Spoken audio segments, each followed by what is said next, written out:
And what are some of the conclusions you reach in your book? So, first conclusion, which is about the first question, is that unipolarity is not peaceful. So I don't necessarily disagree with the conventional wisdom that it is peaceful in what concerns conflict about great powers, because of course there's only one, so by definition it's going to be peaceful.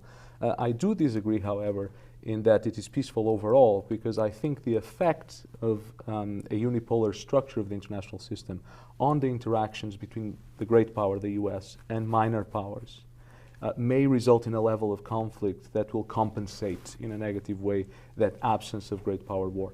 Now, it's very difficult to give more precise answers in terms of how many casualties can you expect, how big will those conflicts go. The war is very unpredictable, so once you get into conflict, I bracket that question. But it's likely that we will have significant levels of conflict.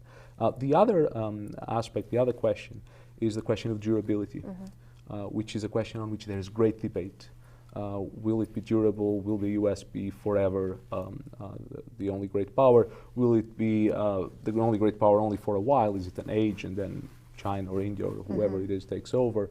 Or is it actually a moment that's already finishing because of these days the financial crisis? There's always a temptation of sort of finding the news of the day and turning them into an argument for US decline. I think that question has two answers, and the literature focuses on the first. The people tend to look at economic growth.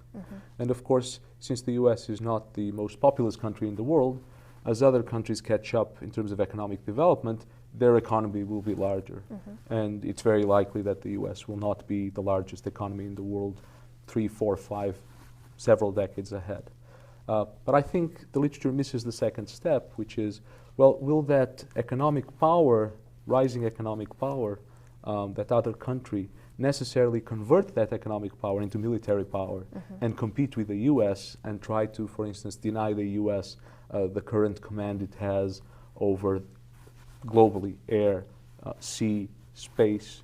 The US currently has control of what we call the commons. Everything that's not another state is controlled by the US, and it has around 1,000 military installations abroad. Would the rising China try to revert that situation? And I think that the answer to that is it depends, as the answer to many questions is, depends on the actions of the US.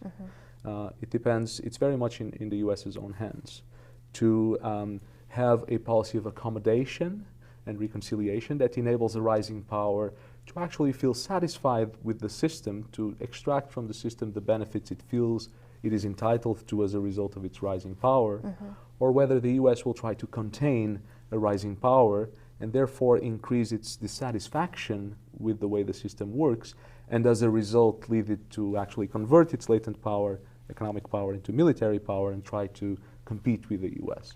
So I think that depends very much on how the US will behave in the next few decades.